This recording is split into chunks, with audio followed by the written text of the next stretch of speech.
धर्माचा जणू मूर्तिमान पुतळा धर्माचा जणू मूर्तिमान पुतळा भासे जना भूवरी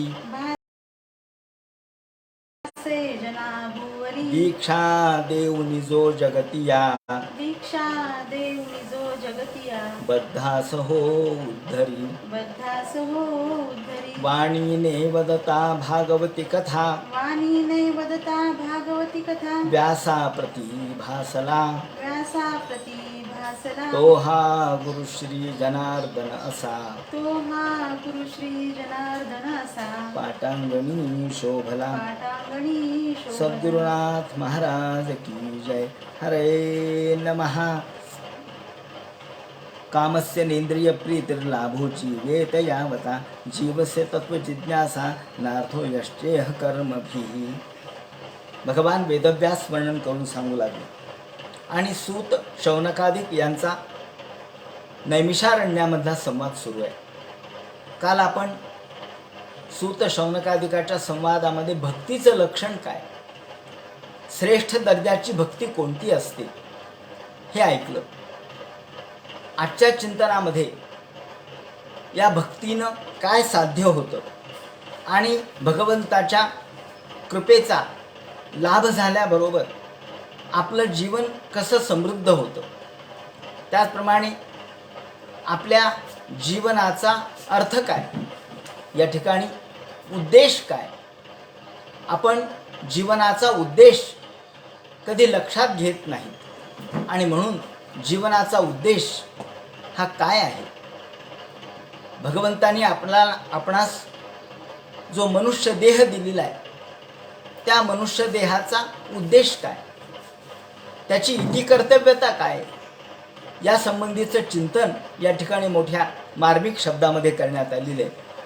सूत शौनकादिकाच्या संवादातून हे चिंतन आपण पाहणार आहोत. या ठिकाणी कालच्या चिंतनामध्ये आपण पाहिलं की जर भगवंताबद्दल प्रेम उत्पन्न झालं नाही तर सर्व कर्म व्यर्थ आहे. बाकीचं सगळं कर्मकांड आहे. आपण कर्मकांड जो शब्द वापरतो तो यासाठीच आहे. कर्मकांड म्हणजे नुसता पूजा करायची म्हटल्याबरोबर गंध पुष्प धूप दीप नैवेद्य हे सगळं आपण करतो, पंचामृत आणतो, पण जर त्यात आपलं मन नसेल तर गंधाला अर्थ नाही, धूपालाही अर्थ नाही, दीपालाही अर्थ नाही. नुसत्या घंट्यांचे खडखडाट, ताम्हणाचे आणि पेल्याचे खडखडाट म्हणजे पूजा नव्हे. पूजा म्हणजे अंतःकरणपूर्वक भगवंताशी समर्पित होणे, भगवंताशी एकरूप होणे. असं जर झालं नाही तर ते म्हणतात नोत्पादयेत यदि रतिम श्रम एव हि केवलम. हे केवळ परिश्रम होतील. ज्याप्रमाणे आपण शेतामध्ये परिश्रम करतो, शेतामध्ये धान्य उगवण्यासाठी आपण मेहनत करतो आणि निसर्गाच्या अवकृपेमुळे सगळी मेहनत पाण्यात जाते. काय झालं म्हणले, काही नाही उपयोग झाला. श्रीकृष्णानेच एका उदाहरणात 11व्या स्कंधामध्ये सांगितले उद्धवाशी संवाद करताना की ज्याप्रमाणे कृषवच्चापि निष्फलम, ज्याप्रमाणे कृषी शेती ही अंतिमतः निसर्गावर अवलंबून आहे. तुम्ही किती परिश्रम केले तरी त्या परिश्रमाचे एवढे फळ आपल्याला मिळेलच असं नाही. आणि म्हणून नुसते परिश्रम उपयोगाचे नाही, नुसतं कर्म उपयोगाचं नाही, कर्मकांड उपयोगाचं नाही, कर्मामध्ये आपलं मन असलं पाहिजे. या ठिकाणी भक्तियुक्त अंतःकरण नसेल तर सगळं व्यर्थ आहे. आणि म्हणून मानसपूजा सांगितली आहे. मानसपूजा ही सर्वोच्च अशा प्रकारची गोष्ट आहे. काही गरज नाही बाकीच्या सगळ्या साधनांची, सामुग्रीची काही गरज नाही. षोडशोपचारे पूजा आपण करतो, पण षोडशोपचारे असो नाही तर पंचोपचारे असो, पण जर वस्तू नुसत्या जमा केल्या आणि वस्तूंचाच गोंधळ घातला, मन त्याच्यात नसेल, नुसतं देवाला पाणी घालायचे.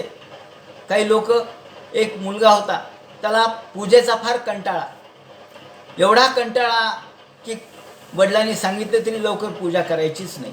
आणि करायची असेल तर एकदम तामनात देव घ्यायचे आणि त्याच्यावर पाणी ओतायचं आणि सगळे मुखस्रात घेऊन पुसून ठेवून द्यायचे. अरे ते देव आहे, देव ही भावना असली पाहिजे. हा मुलगा एके दिवशी नातेवाईकाकडे गेला पूजेला कंटाळून. तिथे गेल्याबरोबर त्याची आत्या होती. आत्या म्हणले, अरे अरे वा वा वा, बरं झालं माझा भाचा आला. म्हणले, काय झालं? अरे आज मालक गावाला गेलेत, पूजा करायलाच कोण नाही, बरं झालं तू आलास. तो म्हणलं, वा रे वा. आगीतून फुपाट्यात शिरलो. घराची पूजा, घरातली पूजा सोडून दिली आणि दारातली पूजा नशिबाला आली. आणि मग त्यांनी काय केलं? जुन्या काळामध्ये आडं होते घरामध्ये, त्यांनी त्या पोहऱ्यामध्ये सगळे देव घातले म्हणे आणि पोहरा आडात सोडला. पोहऱ्यात सगळं पाणी आणलं, पाणी घेतलं आणि वरती काढलं. आत्या म्हणली, झाली का पूजा? हे काय म्हणले? आडामधल्या पाण्यानेच देवाला न्हाऊ घातलं, देवाला आंघोळ घातली. अरे ही काय पूजा झाली का? पोहऱ्यामध्ये देवाला घालून त्याला आडात सोडणं म्हणजे काय पूजा झाली का? अंतःकरण जर नसेल तर हे सगळं निरर्थक आहे. म्हणून कुठल्याही गोष्टीमध्ये आपलं मन असलं पाहिजे. अहो देवच कशाला, स्वयंपाकात मन नसेल तर स्वयंपाक चांगला होत नाही. आपण म्हणतो ना, काय चित्त कुणीकडे होतं? तिखट मीठ, हो तिखट तेच आहे, मीठ तेच आहे, जिरे मोहरी सगळं तेच आहे, तेल तेच आहे. पण जर मन त्याच्यात नसेल तर हे सगळं व्यर्थ आहे. स्वयंपाक चवदार होत नाही. जुन्या काळातल्या स्त्रियांच्या काहीच नसताना सुद्धा स्वयंपाक चवदार होत असे का? त्यांचं मन त्याच्यात होतं. मग स्वयंपाक असो. म्हणून स्वकर्म कुसुमांची विरा, माऊलींनी जो शब्द वापरलाय, आपलं कर्म हे कसं असलं पाहिजे? तर आपलं कर्म भगवंताला समर्पित केलं पाहिजे, ज्याप्रमाणे आपण भगवंताला फुलं अर्पण करतो. आणि म्हणून आपलं जे कर्म आहे, हे कर्म स्वतःचं दैनंदिन कर्म असो, आपल्या निमित्ताच्या निमित्ताने, जीवनाच्या निमित्ताने आपल्याला प्राप्त झालेलं प्राप्तव्य असो, हे सगळं कर्म भगवंताशी समर्पित केलं पाहिजे. अंतःकरणपूर्वक हे कर्म केलं पाहिजे. या दृष्टीने जे जे कर्म विशेष आहे ते कर्म आपल्या अंतःकरणातून असेल तर त्या पूजेला अर्थ आहे, त्या कार्याला अर्थ आहे. म्हणून आपलं कर्म हेच खऱ्या अर्थाने आपल्याला बंधनकारक आहे, तेच मुक्तिकारक आहे. जर कर्मामध्ये आपलं चित्त नसेल तर हे सगळे व्यर्थ आहे. म्हणून ते म्हणतात, त्यातून जर भगवंताची प्रीती निर्माण झाली नाही तर हे व्यर्थ आहे. धर्माचा अर्थ काय? मग धर्म कशासाठी आहे? या ठिकाणी 4 पुरुषार्थ आपल्याला सांगण्यात आलेले आहेत. धर्म, अर्थ, काम आणि मोक्ष असे आपण 4 पुरुषार्थ मानतो. इथे धर्म, अर्थ, काम आणि मोक्ष, खरं म्हणजे धर्म हा सगळीकडे अनुस्यूत आहे. म्हणजे धर्म अर्थामध्ये सुद्धा आपण धर्म शब्द वापरला पाहिजे. अर्थ म्हणजे पैसा. नुसता धर्म वेगळा, अर्थ वेगळा, काम वेगळा आणि मोक्ष वेगळा असं नाही. तर धर्माचं या ठिकाणी अन्वय सगळीकडे, धर्माचा अन्वय सगळीकडे लागला पाहिजे. अन्वय म्हणजे त्याचं अस्तित्व. अन्वय म्हणजे त्या धर्माची जी मूळ भूमिका आहे ती सर्व आपल्या व्यवहारात असली पाहिजे. प्रत्येक कार्यामध्ये धर्माचं अस्तित्व आहे, त्याला अन्वय असं म्हणतात, अन्वित असं म्हणतात. भाषेची व्याख्या करताना अभ्यासकांनी असं म्हटलंय की सार्थ आणि अन्वित ध्वनींचा समूह म्हणजे भाषा. सार्थ म्हणजे अर्थपूर्ण आणि अन्वित म्हणजे तुमच्या मनातले अर्थ त्याच्याशी संदर्भाने जोडले पाहिजेत. प्रत्येक गोष्टीचा संदर्भ धर्माशी आहे. अन्वित म्हणजे संदर्भयुक्त. तर धर्म, अर्थ, काम आणि मोक्ष वेगवेगळे नाही आहे, हे एकरूपच आहे. जसं वस्त्र आपण विणतो, उभे आणि आडवे धागे असतात, ते काय वेगवेगळे असतात का? ते एकरूपच झालेले असतात, म्हणून ते वस्त्र होतं, ते एकरूप होतं. तिथे समवाय संबंध निर्माण होतो. त्याप्रमाणे धर्म, अर्थ, काम आणि मोक्ष हे समवाय संबंधाने अस्तित्वात आहेत, अतूट संबंधाने अस्तित्वात आहेत. समवाय संबंध म्हणजे अतूट संबंध.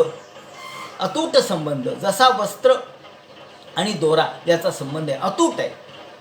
त्यातले दोरे वेगळे केले तर वस्त्र राहणार नाही, आणि दोरे शिथिल झाले, विरळ झाले तर वस्त्र फाटेल.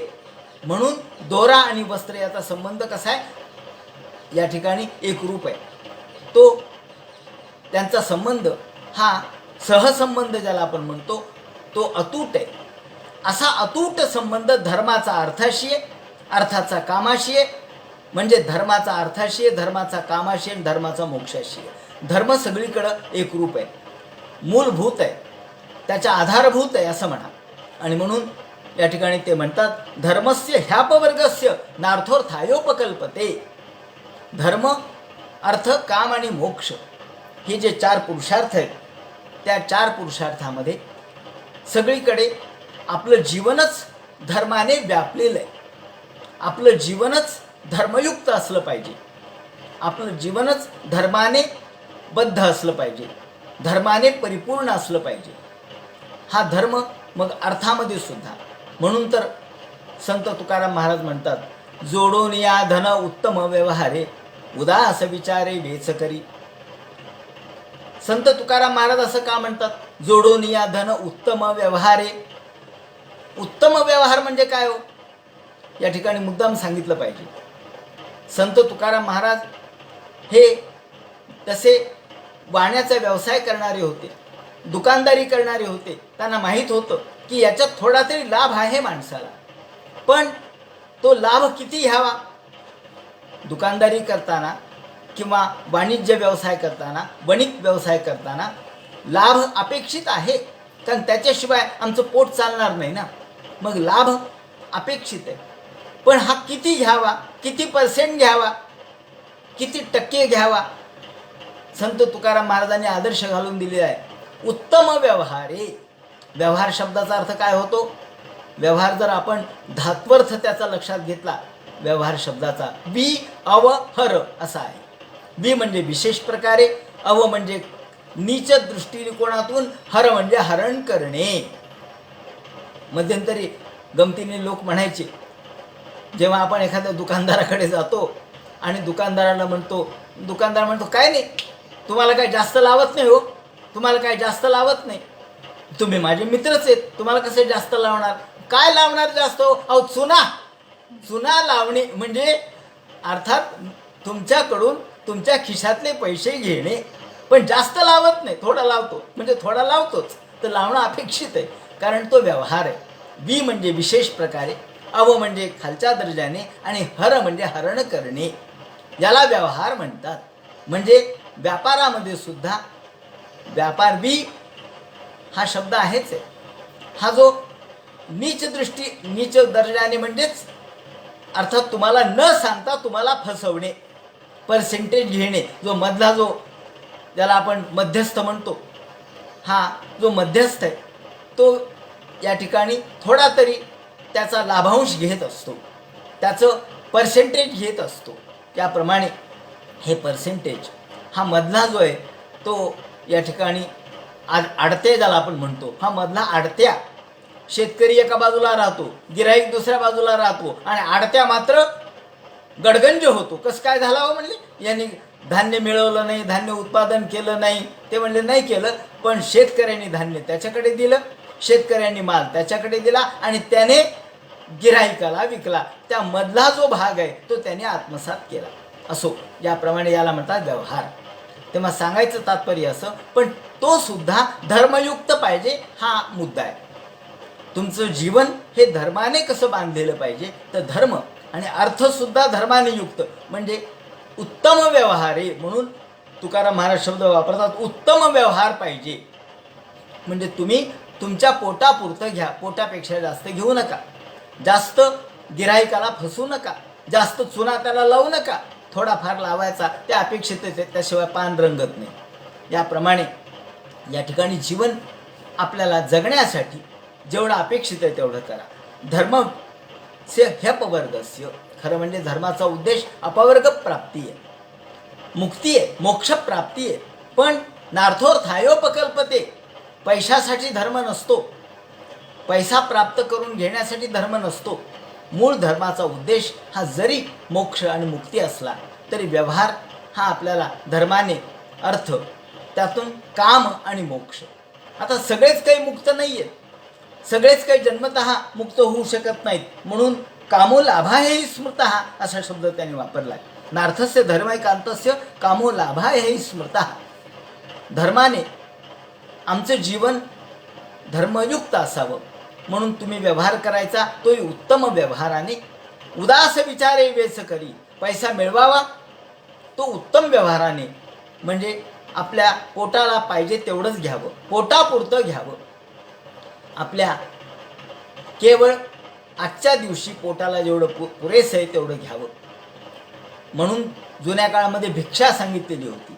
ही भिक्षासुद्धा काय, भिक्षा हे व्रत आहे. आपल्याला आजच्या पुरतं जेवढं पाहिजे तेवढं मिळवायचं आहे. साठेबाजी करायची नाही हा उद्देश आहे. त्याही वेळापासून त्यांनी सांगितलं आहे साठेबाजी करू नका, कारण साठेबाजीनी तुम्ही तुमच्याजवळ सगळं ठेवून घेताल आणि ज्यांना गरज आहे त्यांना मिळणार नाही. जे गरजू आहेत ते उपाशी राहतील आणि तुमच्याकडे मात्र साठा केवळ निर्माण होईल, तो निरर्थक आहे. म्हणून तुमच्या पोटापुरतं तुम्ही घ्या. म्हणून भिक्षेच्या मागे ही भूमिका आहे. आणि म्हणून भिक्षाहारी निराहारी असं म्हटलंय. त्याचं कारणही हे आहे की जो भिक्षा अन्न सेवन करतो तो निराहार आहे, कारण तो केवळ स्वतःच्या पोटापुरतं घेईल, बाकी अधिकचा साठा करणार नाही. हा त्याच्या मागचा उद्देश. त्यामुळं ते म्हणतात की नार्थस्य धर्म एकांतस्य. पैसासुद्धा आपल्या कामापुरता मिळवावा, आपल्याला आजच्या पुरता मिळवावा, उद्याची चिंता करू नये. नाहीतर साठेबाजी आपण करत राहिलो तर नुसते गडगंज आपण होऊ आणि समाजामध्ये गरिबी निर्माण होईल. ही त्या काळात घेतलेली भूमिका आहे. समाज संतुलनाची भूमिका त्या काळातल्या समाजद्रष्ट्यांनी कशी घेतली होती हे मला यातून सांगायचं आहे. भागवतकार हे नुसते केवळ हरिहरी करून बसणारे नव्हते, केवळ टाळकुटे नव्हते, केवळ भंभम करणारे नव्हते, तर समाजाची काळजी वाहणारे होते. आणि म्हणून ते म्हणतात की धर्मयुक्त अशा प्रकारचा आपला व्यवहार पाहिजे. तो अर्थव्यवहारही पाहिजे आणि तो कामव्यवहारही पाहिजे. आता या ठिकाणी धर्मानेच हे सगळं नियंत्रित करावं ही भूमिका आहे. म्हणून नार्थस्य धर्म एकांतस्य कामो लाभाय ही स्मृतः. आपला काम असो किंवा आपला अर्थ असो हा धर्माने नियंत्रित झाला पाहिजे. लाभाची इच्छा माणसाला असते, पण धर्माचं फळ भोग नाही आहे, धर्माचं फळ लाभ नाही आहे, तर धर्माचं फळ हे मोक्ष आहे, हे खरं आहे. पण तरी आपल्याला दैनंदिन जीवन जगायचं असतं. म्हणून आपण या इंद्रिय प्रीतीसाठी, केवळ इंद्रिय प्रीतीसाठी काही गोष्टी करू नयेत. केवळ कामस्य नेंद्रिय प्रीतिर लाभो जीवित यावता जीवस्य तत्व जिज्ञासा नार्थो यश्चेह कर्म भी. या ठिकाणी त्यांनी आपल्या जीवनाची ती कर्तव्यता सांगितली. जीवन कशासाठी आपल्याला दिलेलं आहे ते सांगितलं आहे. भोगासाठी जीवन दिलेलं नाही. हे जीवन त्यागासाठी आहे. हे जीवन भोगार्थ नाही आहे. भोग जीवनात आहेत ते भोगावेच लागतात, भोगले पाहिजेत. या ठिकाणी भागवतकारांनी आपल्या दैनंदिन ज्या गरजा आहेत त्या पुरवायला विरोध केलेला नाही आहे, पण ते म्हणतात की तुम्ही दैनंदिन गरजा, मग तुमचा पैसा मिळवणे असो, त्याप्रमाणे भोग भोगणे असो, कामोपभोग घेणं असो, हे सगळं तुम्ही करा, पण कामापुरतं करा. ते करा, पण तो उद्देश नाही आहे जीवनाचा. खा प्या आणि मौज करा किंवा खा पी मौज कर. यावत जीवेत सुखं जीवेत ऋणं कृत्वा घृतं पिबेत भस्मीभूतस्य देहस्य पुनरागमनं कुतः. चार्वाकसारखे तत्त्वज्ञ हे म्हणतात की अहो, जोपर्यंत जगायचे तोपर्यंत खुशाल आनंदाने जगा, खुशाल चेंडूप्रमाणे जगा. कशाला विचार करता, कशाला उद्याची बात, कशाला विचार करता उद्याचा, कशाला धर्माचा विचार करता, कशाला अध्यात्माचा विचार करता. यावत जीवेत सुखं जीवेत. मग सुख म्हणजे काय, तर ते म्हणतात इंद्रिय प्रीती म्हणजे सुख. चार्वाकवादी, चार्वाक शब्दाचा अर्थ काय होतो, चार्वाक हा जसा नास्तिकवादी होता तसा चार्वाक शब्द चारू वाक या शब्दाने तयार झाला आहे. चारू म्हणजे गोड आणि वाक म्हणजे बोलणं. वरवर हे गोड बोलणं बरं वाटतं, वा वा, अरे फार चांगलं तत्त्वज्ञान आहे. काय चांगलं तत्त्वज्ञान आहे हो. अहो, काही त्याग करायचा नाही, धर्म करायचा नाही, परमार्थ करायचा नाही, बस खा प्या आणि मौज करा, बस हे खरंच जीवन आहे. हो बरोबर आहे, हे जीवन आहे. मग पशुचं जीवन आणि आपलं जीवन याच्यात काय फरक आहे हे सांगा मला. यावत जीवेत सुखं जीवेत. तर सुखाची संकल्पना त्यांनी काय केली आहे, ऋणं कृत्वा घृतं पिबेत.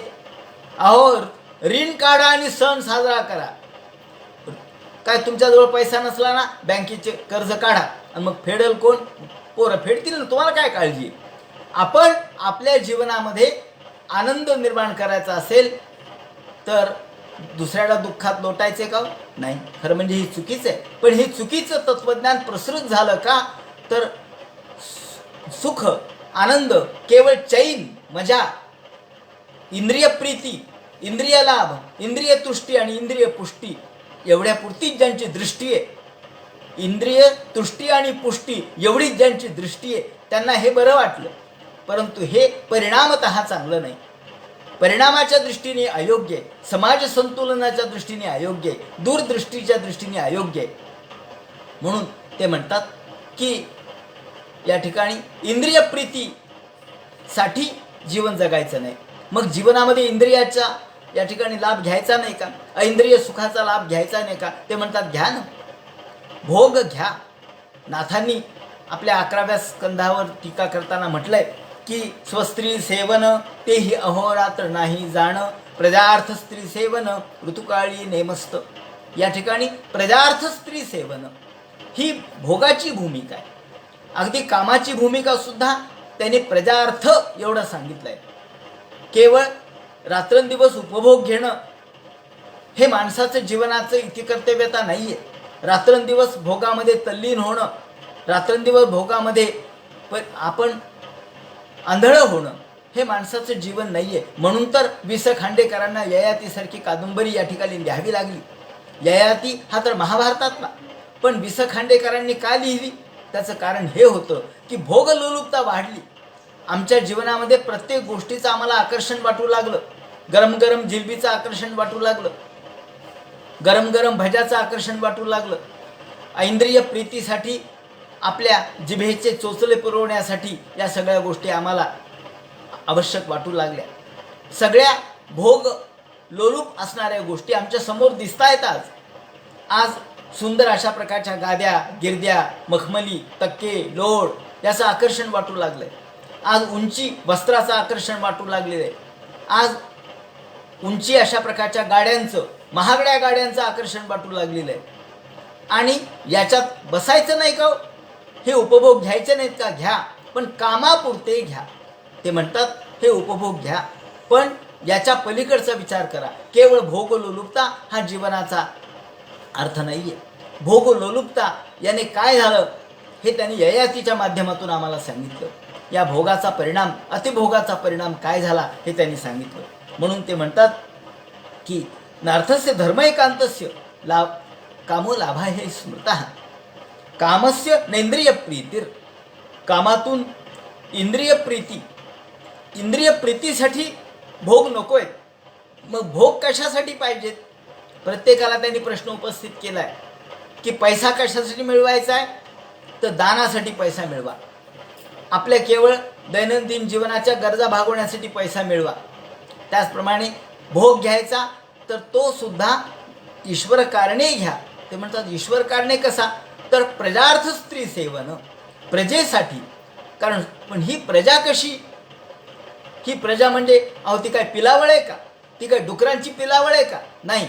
माणसांच्या पासून निर्माण होणारी संतती ही सुप्रजा वीरवंतो वयम श्याम पतयो रयीणाम. आपल्याकडे घंटीचा मंत्र म्हटला जातो. घंटा वाजवताना पूजा करण्याच्या पूर्वी घंटा वाजवावी लागते. ते का वाजवावे लागते काय माहीत नाही, पण मला वाटतं लोकांना कळावं की याची पूजा सुरू झाली आहे, आता गडबड करायची नाही, म्हणून घंटा असेल. पण ती घंटा देवाला जागृत करण्यासाठी सांगितली आहे. आणि ही घंटा देवाला जागृत करण्यासाठी आणि दुष्ट पळून जावेत म्हणून ही घंटा नादन करूयात असं म्हटलंय. पण हा घंटानाद सुप्रजा वीरवंतो वयम श्याम. त्यांनी अपेक्षा व्यक्त केली आहे की आम्हाला सुप्रजा, नुसती प्रजा नाही मागितली, सुप्रजा. अगदी बरोबर आहे. जर प्रजा सुप्रजा नसेल आणि कुप्रजा झाली तर सगळं जीवन निरर्थक ठरेल. मुलं आहेत पण ते जर दारू पिणारे निघाले, पत्ते खेळणारे निघाले, जुगार खेळणारे निघाले तर त्या घराचं काय स्वास्थ्य कायम राहील मला सांगा. म्हणून नुसते मुलं मागितले नाहीत, नुसत्या मुली मागितल्या नाहीत, तर सुप्रजा मागितली. चांगली प्रजा पाहिजे. प्रजासुद्धा चांगली पाहिजे, संस्कारयुक्त पाहिजे. म्हणून ते म्हणतात की धर्मासाठी प्रजा पाहिजे. उद्या पूजा अर्चा, धर्म कर्म अनुष्ठान, त्याप्रमाणे व्रतवैकल्य हे पुढे चालले पाहिजेत. आणि म्हणून प्रजा पाहिजे. प्रजा आपल्या केवळ भोगासाठी या ठिकाणी स्त्री नको, भोगासाठी लग्न नको. लग्न त्यांनी सांगितलंय का करावं? त्याने उद्देश सांगितला की सगळेच संन्याशी होऊ शकत नाहीत, सगळेच संन्यास मार्गाला जाऊ शकत नाही, तेवढा अधिकार सगळ्यांचाच नसतो. म्हणून कुटुंब. पण कुटुंब जर आपण केलं तरी त्या कुटुंबामध्ये सुद्धा धर्म चालू राहायला पाहिजे. धर्माचा प्रवाह चालू राहायला पाहिजे. धर्म कर्म हे सतत चालू राहावेत. म्हणून वेदाने सुद्धा आज्ञा देत असताना किंवा वेदाला प्रार्थना करत असताना माझा तंतू छेदू नको. या ठिकाणी आमचा तंतू वंशतंतू मा विच्छेससी. आपला वंशतंतू मा म्हणजे नको, विच्छेससी म्हणजे छेदू नको. आमचा तंतू छेदू नको, अर्थात आमच्यामध्ये संतती सुप्रजा निर्माण व्हावी अशी अपेक्षा त्या काळात केलेली आहे. म्हणजे सांगायचं तात्पर्य असं की धर्म हा सगळीकडे अनुस्यूत आहे. धर्माने अर्थ मिळवायचा आहे, म्हणजे पैसा मिळवायचा आहे, धन मिळवायचं आहे. धर्मानेच काम उपभोग घ्यायचा आहे, धर्मासाठीच घ्यायचा आहे, उद्देश धर्माचा आहे. आणि म्हणून ते म्हणतात, नाथांचा उल्लेख मी या ठिकाणी केला, स्वस्त्री सेवन तेही अहोरात्र नाही जाणं, प्रजार्थ स्त्री सेवन ऋतुकाळी नेमस्त. अशा प्रकारची भूमिका किंवा दंडक नाथांनी त्या काळामध्ये घालून दिलेला आहे. तो मूळ परंपरेच्या दृष्टिकोनातून वैदिक आदेशच आहे. म्हणून देवानं जग का निर्माण केलं, ते व्यर्थ निर्माण केलं नाही. काम हा इंद्रिय प्रीतीसाठी नको, जीवेत यावता. माणसाची जोपर्यंत माणसाचं जगणं आहे, माणसाचं जीवन आहे, तोपर्यंत त्याला पैसा मिळवावा लागतो, त्याला संपत्तीचा उपभोग घ्यावा लागतो. पण जगण्यापुरतं आपण खाल्लं पाहिजे, जगण्यापुरतं पाहिजे तेवढंच आपण घेतलं पाहिजे. अहो, पंचपक्वान्नाचं जेवण तयार केलं, खूप आग्रहाने वाढलं, पण आग्रहाचा परिणाम जर आपल्या आरोग्यावर होत असेल तर आपण आग्रह टाळला पाहिजे. कारण शेवटी आरोग्य महत्त्वाचं आहे. आपण म्हणतो सावकाश होऊ द्या, तर सावकाश म्हणजे काय? शांततेने का? नाही, अवकाश. तुमच्या पोटात जरा जागा ठेवा आणि तेवढं जेवा. कशासाठी जागा पाहिजे? अहो, पाण्यासाठी ठेवा, हवेसाठी ठेवा. अवकाश, अवकाशासह जेवा. म्हणजे एकदम आकंठ भोजन करू नका हे सांगायचं असतं. म्हणून आपण म्हणतो सावकाश होऊ द्या. आपल्याला वाटतं सावकाश म्हणजे निवांत. नाही नाही नाही, अवकाश. तुम्ही जेवा, पण जेवण बाधक होऊ नये हे पहा. नाही तर काय हो, मी तिथे जेवायला गेलो आणि आकंठ भोजन झालं, अपचनच झालं, मग घातलेलं जेवण व्यर्थ होतं. जेवायला जाऊन आल्यानंतर जर अपचन झालं, पोट दुखू लागलं किंवा आपल्याला विकार निर्माण झाले, सकाळी उठून सारखं जर पळावं लागलं तर म्हणते ते जेवणात काही अर्थ नाही. का? काय झालं हो? हे धर्मयुक्त जेवण झालं नाही, अधर्मयुक्त जेवण झालं. म्हणजे पहा, जेवणसुद्धा धर्मयुक्त म्हणजे सावकाश पाहिजे, अवकाशासह पाहिजे, आकंठ भोजन नाही. म्हणून ते म्हणतात लाभो जीवेत यावता, कामापुरतं. म्हणून आपल्याकडे अल्पाहारी, अल्प म्हणजे मित भोजन सांगितलं. मित भोजन म्हणजे कमी. कमी जेवलं म्हणजे जडता येत नाही, जाड्य येत नाही.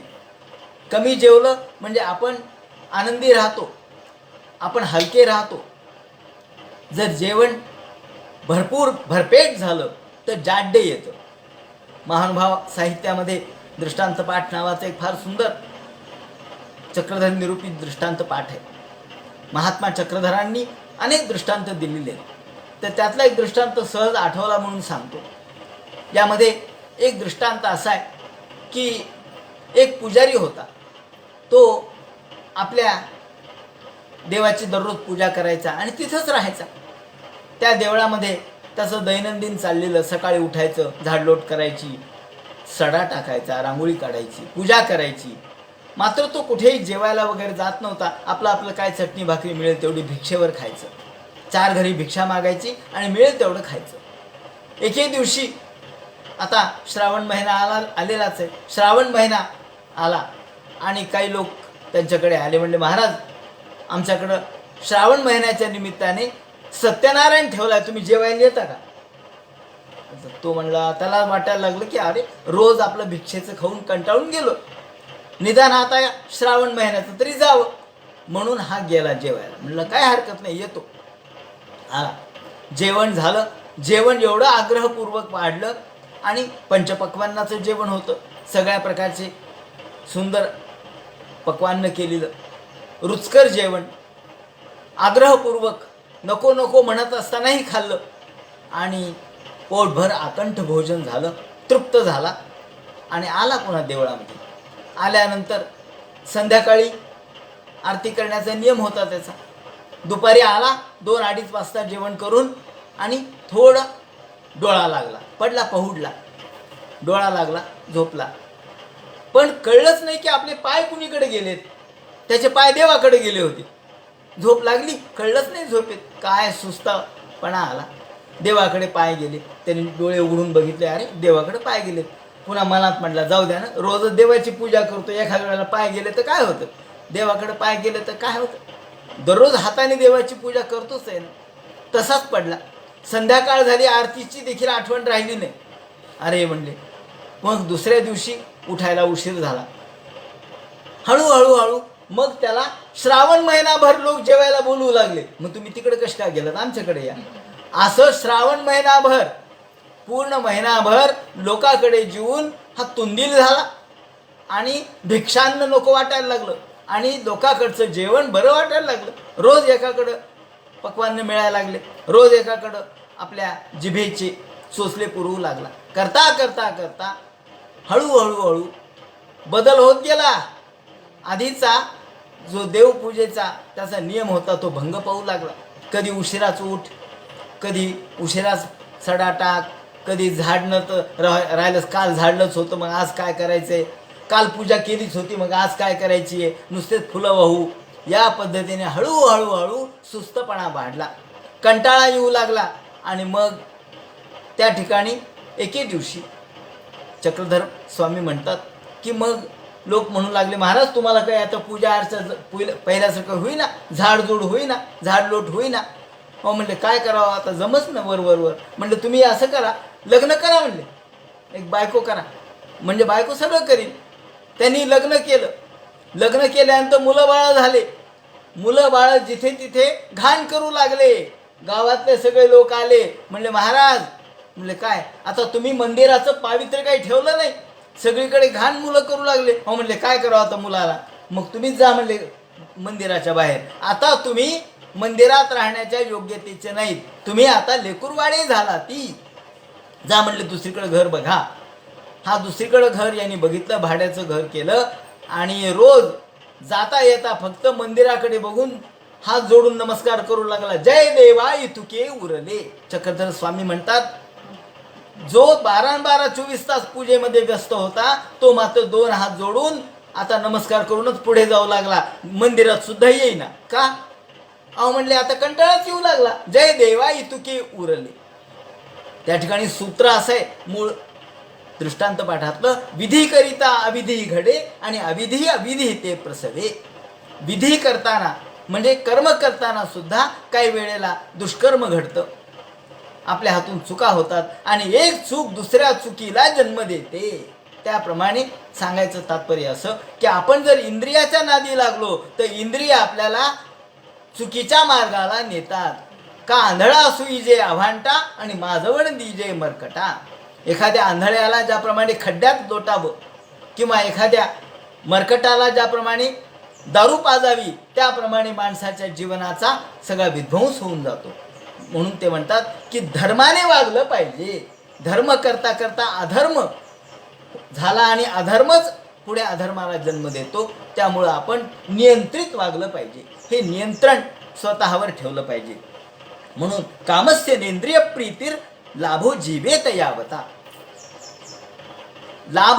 लाभापुरतं, कामापुरतं त्यांनी जर आपल्या कामापुरतं जर वागला असता तर घरातून या मंदिरातून बाहेर जायची वेळ आली नसती. आपलं कामापुरतं बघायचं. जे भौतिक जीवन आहे, जे सांसारिक जीवन आहे ते कामापुरतं जगायचं आहे. मात्र उद्देश कोणता आहे ते म्हणतात, उद्देश जीवस्य तत्व जिज्ञासा नार्थोष यश्चेह कर्मभिः. माणसाचं जीवनाचा उद्देश हा तत्व जिज्ञासा आहे. या ठिकाणी मूळ भागवतकारांनी आपल्या सर्वांच्या जीवनाचा उद्देश सांगितला आहे. अहो सकाळी उठून रात्री झोपेपर्यंत केवळ भोगामध्ये जीवन व्यतीत करणारे, मग तसे तर सगळे किडे मकोडे आहेतच. सगळ्या प्रकारचे चतुष्पाद प्राणी आहेतच. हे चतुष्पाद प्राणी किडे आहेत, मकोडे आहेत, प्राणी आहेत, पक्षी आहेत, पशु आहेत, हे सगळे भोगामध्येच लिप्त होतात. त्यांना तेवढंच असतं. आहार निद्रा भयमय थुलंच सामान्य मेतत पशुभीर नराणाम. व्यास महर्षी म्हणतात की आहार निद्रा भय आणि मैथुन हे चारही गोष्टी सामान्य मेतत पशुभीर नराणाम. पशु पक्षी कीटक या सगळ्यांच्या मध्ये आणि माणसात सारखेच आहे. फक्त माणसाचं वेगळेपण कशात आहे? धर्मेण धर्मेही तेषां अधिको विशेष. धर्म त्यांच्यापेक्षा वेगळा आहे. माणसामध्ये धर्म आहे आणि बाकीच्या प्राण्यांच्या मध्ये जो धर्म आहे तो निसर्ग धर्म आहे. तो नैसर्गिक धर्माने ते वागतात. माणसाला जो धर्म आहे तो माणसाचा वैदिक धर्म आहे. माणसाला जो धर्म या ठिकाणी सांगितला आहे तो सनातन सत्य सनातन धर्म आहे. आणि म्हणून धर्मेण हि ना पशुभिः समानाः. जर धर्म नसेल तर माणसाचं जीवन पशुप्रमाणे आहे. म्हणून धर्मो हि तेषां अधिको विशेष. या सगळ्यांच्या मध्ये धर्म विशेष आहे. धर्म नसेल तर धर्मेण हि ना पशुभिः समानाः. धर्माशिवाय हे माणसाचं जीवन पशुप्रमाणे आहे. तत् जीवस्य तत्वजिज्ञासा. म्हणून जीव माणसाचं जीवन हे तत्वजिज्ञासा करण्यासाठी आहे. माणसाचं जीवन कशासाठी? तर तत्व. तत्व म्हणजे भगवंत. तत्व म्हणजे ते म्हणजे काय? ते म्हणजे तत्वमसी. ते म्हणजे भगवंत. जे आमच्या जगाच्या प्रारंभी होतं, जे जगाच्या मध्यावरही आहे आणि जगाच्या अंती जे राहणारे ते तत्व. म्हणून तत्व. त म्हणजे ते. तत् म्हणजे ते. त्व म्हणजे पणा अर्थात अस्तित्व. भगवंताचं चैतन्य तत्व, चैतन्याचं अस्तित्व. मग सत्य सनातन धर्माचं अस्तित्व हे भगवंताचं स्वरूप आहे. म्हणून जीवस्य तत्व जिज्ञासा. माणसाचं जीवन कशासाठी आहे? मानवी जीवनाचा उद्देश काय हे सांगताना ते म्हणतात की तत्वाची जिज्ञासा करणं. तत्व म्हणजे काय? भगवंत मी कुठून जन्माला आलो? मी कशासाठी जन्माला आलो? माझ्या जन्माचा उद्देश काय? या ठिकाणी प्रत्येकाने आपलं आत्मचिंतन केलं पाहिजे. ही लोकांनी सांगण्याचा विषय नाही, पुस्तकातून समजून घेण्याचा विषय नाही आहे. हा आत्मचिंतनाचा विषय की शेवटी माझ्या जीवनाचा अर्थ काय? आधुनिक काळामध्ये बासी मर्ढेकर सारखे कवी हे जेव्हा म्हणतात की कोणी नाही कोणाचा, बाप लेक मामा भाचा, मग अर्थ काय? बेंबीचा विश्वचक्री. बेंबी म्हणजे उत्पत्ती स्थान. कशासाठी माणूस जन्माला आला? जर कुणीच कोणाचा नाही आहे, कोणाशी कोणाचा संबंध नाही, तर मग या बेंबीचा म्हणजे उत्पत्तीचा अर्थ काय? त्याही वेळेला उत्पत्तीच्या अर्थाची चिंता समाजासंदर्भातली वाहिलेली आहे ऋषीमुनींनी. ते आजच्या काळातले आधुनिक कवीसुद्धा अभ्यासकसुद्धा हेच म्हणतात की काय आहे अस्तित्ववादी भूमिका. आजची जर समजून घेतली, अस्तित्ववाद म्हणजे काय थोडा वेगळा विषय, परंतु अस्तित्व एक्झिस्टेन्शियलिझम जो आहे तो हेच सांगतो की ज्याप्रमाणे वाळूचे कण आहेत, हे वाळू जर आपण हातात घेतली तर वाळू प्रत्येक कण भिन्न आहे. वाळू एकजीव होऊ शकत नसते, प्रत्येक कण भिन्न आहे. आणि त्यामुळे आमच्या जीवनामध्ये प्रत्येक जण भिन्न आहे, प्रत्येक व्यक्ती भिन्न आहे. व्यक्तीचा व्यक्तीशी काही संबंध नाही आहे. एकत्र आलो ते केवळ एक योगायोग म्हणून आलो. बाकी यांचं एकत्र येण्याचं काही कारण नाही. वास्तविक ही दिलीप चित्रेसारखे कवीसुद्धा ही कोसांकोस पडलेली ही वाळू कोणाची? ही वाळू म्हणजे आमचं जीवन आहे. या वाळूचे जवळ जे कण आहेत ते कशासाठी जवळ येतो? त्यांचा काय संबंध आहे एकमेकाशी? ते तुम्ही किती जवळ म्हणजे वाळूचा जरी आपण एका मुठीमध्ये घेऊन पक्क वाळूला दाबलं तरी सुद्धा वाळू भिन्न होते, वाळू वेगळी पडते, मातीसारखी एकजीव होत नाही. का? सिमेंट लावलं तर ती एकजीव होईल, पण ती मुळात भिन्न आहे. त्याप्रमाणे व्यक्तीपासून भिन्न आहे. व्यक्तीचा व्यक्तीशी काही संबंध नाही, त्याला म्हणतात अस्तित्ववाद. आणि मग जर व्यक्तीपासून भिन्न असेल, त्याच्याशी काही संबंध नसेल, तर मग आम्ही आलोत एकत्र कशासाठी? याचा विचार आपण केला पाहिजे. ते म्हणतात हे एकत्र येणं केवळ ज्याप्रमाणे एक लाट तोडी दोघा पुन्हा नाही गाठ, त्याप्रमाणे आपण केवळ एक योगायोग म्हणून लाटेचा किंवा वाऱ्याचा संपर्क म्हणून दोन ओंडके एकत्र आले, दोन ओंडके या नदीमध्ये एकत्र आले, ते केवळ वाऱ्यामुळे आले आणि दोन ओंडके बाजूला गेले, वाऱ्यामुळे गेले. ज्याप्रमाणे एकत्र येणं आणि दूर जाणं हे वाऱ्यावर अवलंबून आहे, त्याप्रमाणे आमच्या जीवनामध्ये आम्ही सगळे एकत्र आलो ते एका क्षणापुरते, एका जीवनापुरते. मग भाऊ बहीण मामा भाचा आई वडील हे सगळे काही कारणापुरते एकत्र आलो. त्याला पूर्वकर्म कदाचित कारण आहे असं आपण म्हणा. इथे जसं वारा कारण आहे तसं इथं पूर्वकर्म कारण आहे आणि या पूर्वकर्माच्या निमित्ताने आपण एकत्र आलो. पण पुन्हा परस्परांच्यापासून अलग होणारच आहेत, कारण जीवन समाप्त झाल्याबरोबर, वाऱ्याचा वेग बदलल्याबरोबर, कर्माचा प्रवाह बदलल्याबरोबर आपण एकमेकापासून दूर जाणार आहेत. म्हणून एकत्र येणं आणि दूर जाणं हे जसं कर्मावर अवलंबून आहे याचा विचार आपण केला पाहिजे. मग आपण आलोत कशासाठी, आपला उद्देश काय? निरुद्देश तर आपण आलो नाही. समजा एखादा मनुष्य तुम्हाला स्टँडवर दिसला, का हो कुणीकडे चाललात? गावाला चाललात का? नाही नाही. मग कुणीकडे चाललात? नाही नाही, सहज आलो होतो. स्टँडवर काय माणूस सहज येतो का? बसमध्ये काय सहज बसतो का? बसमध्ये कोणत्या बसमध्ये बसलात? गावाला जायचे का? नाही नाही, उगं रिकामी दिसली बस म्हणून बसलो, असं तर होत नाही. ज्याप्रमाणे आपण स्टँडवर येतो, ज्याप्रमाणे आपण बसमध्ये बसतो, ते उद्देशाने बसतो, तसं या जीवनात आपण जे आलो ते उद्देशाने आलो. पण आपण उद्देशच विसरलो. आपण कशासाठी आलो हा उद्देशच आपण विसरून गेलो. आणि म्हणून आमच्या जीवनामध्ये तत्वजिज्ञासा हा उद्देश आहे. कशासाठी आलो तर उद्देश घेऊन आलो, काहीतरी कारण जीवनाचं आहे, जीवन जगण्याचं काहीतरी उद्देश आहे. निरुद्देश आमचं जीवन नाही आहे, निरर्थक आमचं जीवन नाही आहे. आमचं जीवन जर निरर्थक आणि निष्फल करायचं नसेल तर तत्वजिज्ञासा अपेक्षित आहे. नाही तर आला आला प्राणी जन्मासी आला, केला केला व्याप ही थोर केला, झाला झाला थोर ही बहुत झाला, आणि गेला गेला बापुडा व्यर्थ गेला. जन्माला आला काय, मोठा झाला काय, आणि नंतर बुडबुडा फुटला काय, तो जसा निरर्थक आहे त्याप्रमाणे जीवनसुद्धा निरर्थक होईल आणि पुन्हा आपल्याला त्या फेऱ्या मारत बसावं लागेल. म्हणून तत्वजिज्ञासा हा आमच्या जीवनाचा उद्देश आहे. जीवस्य तत्वजिज्ञासा नार्थो यश्चेह कर्मभिः, असं त्यांनी या ठिकाणी स्पष्टपणे सांगितलं आहे की माणसाने तत्वजिज्ञासा केली पाहिजे. ते म्हणतात या ठिकाणी विवरणामध्ये सुद्धा त्यांनी सांगितलं आहे, तत्वविदस्तु तदैव तत्वं वदन्ति किं तत् यज्ञानं नाम अद्वयमिति क्षणिक विज्ञानपक्ष व्यावर्तयति ननु तत्वविदोपि विगीत वचना एव मैवं तस्यैव तत्वस्य नामांतरे राधानादित्याह. आम्ही तत्वजिज्ञासा म्हणजे धर्मजिज्ञासा, आता तो धर्मजिज्ञासा, आता तो ब्रह्मजिज्ञासा, या ठिकाणी आता तत्वजिज्ञासा आपण केली पाहिजे. ब्रह्मजिज्ञासा, धर्मजिज्ञासा, धर्म म्हणजे काय, ब्रह्म म्हणजे काय हे समजून घेता आलं पाहिजे. हेच माणसाचं जीवित कर्तव्य आहे.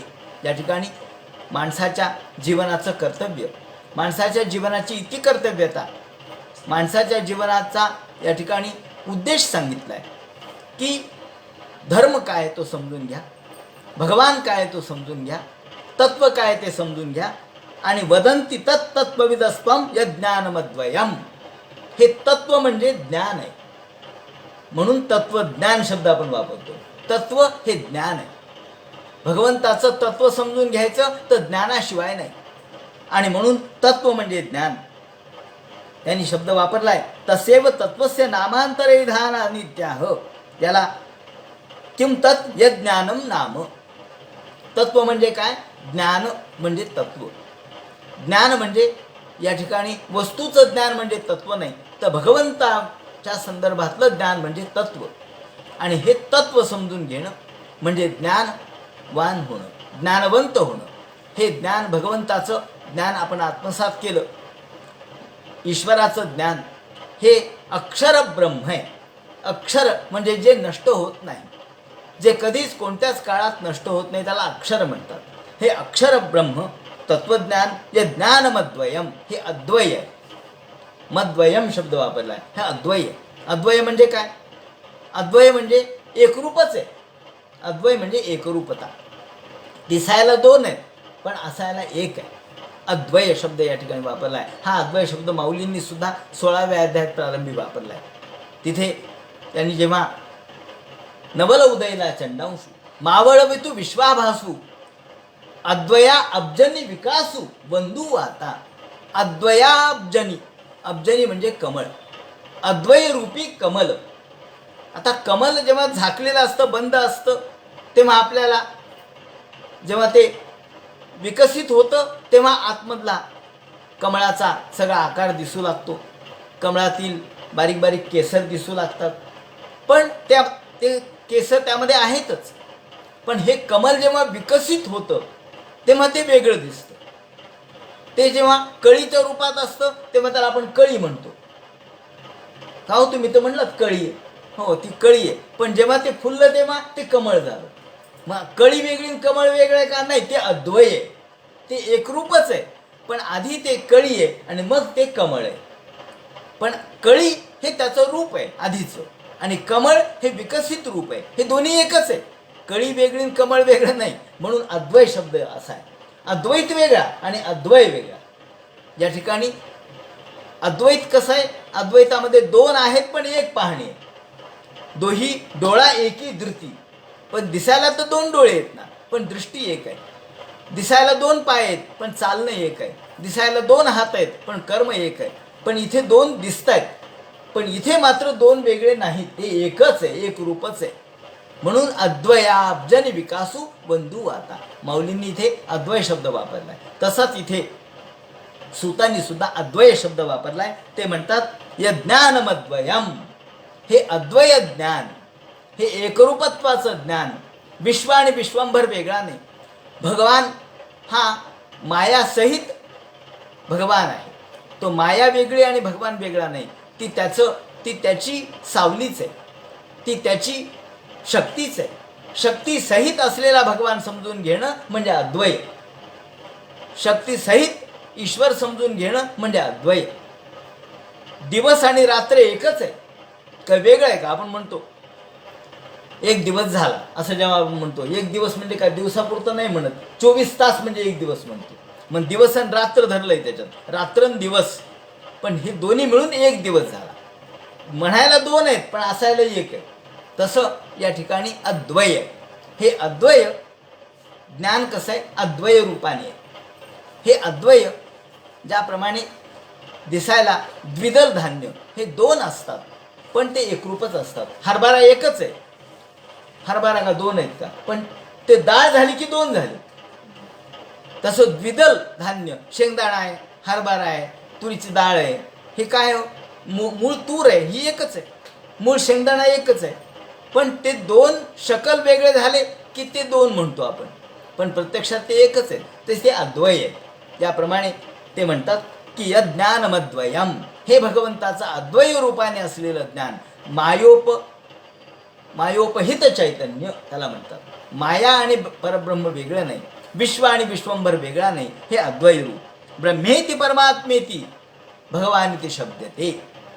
मग कुणी त्याला ब्रह्म म्हणतं, कुणी त्याला परमात्मा म्हणतं, कुणी त्याला भगवान म्हणतं. हे अद्वय आहे. हे एकरूपच आहेत, फक्त नाव वेगळे. पण ब्रह्मही तेच आहे, परमात्माही तोच आहे आणि भगवानही तोच आहे. या ठिकाणी ब्रह्मेति परमात्मेति. ब्रह्म कोण म्हणतं? या ठिकाणी ब्रह्म म्हणणारे उपनिषदकार त्याला ब्रह्म म्हणतात. हिरण्यगर्भ हा शब्द येतो वेदामध्ये. हिरण्यगर्भ समवर्तताग्रे भूतस्य जातः पतिरेक आसीत सदाधार पृथ्वीं जानते माम. आम्ही कोणत्या देवाला शरण जावं? कस्मै देवाय हविषा विधेय मा, हे आपण पूजेत म्हणतो आपल्या महान्यासमोर. आता इथे हिरण्यगर्भ समवर्तताग्रे, हा हिरण्यगर्भ म्हणजे कोण? हिरण्यगर्भ म्हणजेच ब्रह्म. समवर्तताग्रे, तो सगळ्याच्या आधी आहे, तो अग्र आहे, अग्रभागी आहे. भूतस्य जाता पतिरेक आसीत, तो सगळ्या जगाचा भूतनाथ आहे. आणि सदाधार पृथ्वीम जानते माम, सगळ्या जगाचा तो आधार आहे. अशा देवाचं आम्ही भजन करावं, पूजन करावं म्हणून या ठिकाणी हिरण्यगर्भ शब्द वापरला. हिरण्यगर्भ म्हटलं तरी सुद्धा तो ब्रह्मच आहे. त्यानंतर परमात्मा शब्द आपल्या पुराणामध्ये येतो. परमात्मा, परमात्मा म्हणजे तोच आणि भगवान म्हणजे तोच. हे तिन्ही शब्द भिन्न आहेत पण अर्थ एकच आहे. ज्याप्रमाणे आपण या एखाद्या काव्यामध्ये यम शैवा समुपासते शिव इति ब्रह्मेति वेदांतिने, हे सगळं एकच तत्व आहे. शैव त्याला शिव म्हणतात, शिवोपासक त्याला शैव म्हणतात. यम शैवा समुपासते शिव इति ब्रह्मेति वेदांतिनो, ब्रह्म वेदांती लोक त्याला ब्रह्म म्हणतात. प्रत्येक जण त्याला भिन्न भिन्न नावाने हाक मारतो परंतु प्रत्यक्षात हा ईश्वर एकच आहे. त्याप्रमाणे हा भगवान एकच आहे.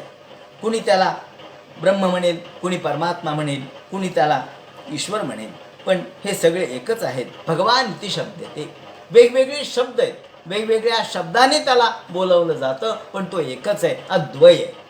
ज्याप्रमाणे एकच व्यक्ती असतात, एकच व्यक्ती आहे. कुणी त्याला म्हणतात अहो मामा आले का, मामा. कुणी म्हणतात नाही काका आले का. काका कोण, मामा कोण. त्याचा मुलगा येतो तो म्हणतो पप्पा आले का घरी. मुलगा त्याला पप्पा म्हणतो, त्याला भाचा त्याला मामा म्हणतो, त्याचा पुतण्या त्याला काका म्हणतो. बाहेरचे लोक त्याला म्हणतात अहो भाऊसाहेब आले का. त्याचं नाव भाऊ असतं बाहेर, भाऊसाहेब आले का. कोण आहे हा एकच आहे, नावं वेगळे आहेत. त्याप्रमाणे ब्रह्मही तेच आहे, भगवानही तेच आहे आणि ईश्वरही तोच आहे. म्हणून ब्रह्मेति परमात्मेति भगवानिति शब्दते. शब्द भिन्न आहेत, नामरूपात्मकता भिन्न आहे पण व्यक्ती एकच आहे, वस्तू एकच आहे. त्याप्रमाणे ईश्वर हा एकच आहे. हे अद्वैय तत्वज्ञान हे आपण समजून घ्यावं, हा आमच्या जीवनाचा उद्देश आहे. आता या ठिकाणी या उद्देश सांगितल्यानंतर पुढे भगवंताच्या या ज्ञानाने आमचे सगळे कर्म कसे नष्ट होतात आणि भगवंताची पुण्यश्रवणात्मक कथा ऐकल्यानंतर अंतःकरणातील दोष कसे नष्ट होतात यासंबंधी, त्याचप्रमाणे पुढे प्रत्यक्ष वेगवेगळ्या माणसांनी वेगवेगळ्या उपासना पद्धती कशा निर्माण केल्या यासंबंधीची जी भूमिका ते व्यक्त करतील तो सगळा भाग उद्याच्या चिंतनामध्ये सांगण्यात येईल. हरे नमः. पुंडलीकवरदे हर विठ्ठल, सीताकांत स्मरण जय जय राम. पार्वतीपते हर हर महादेव. श्रीमज्जनार्दन गुरुमूर्तये नमः.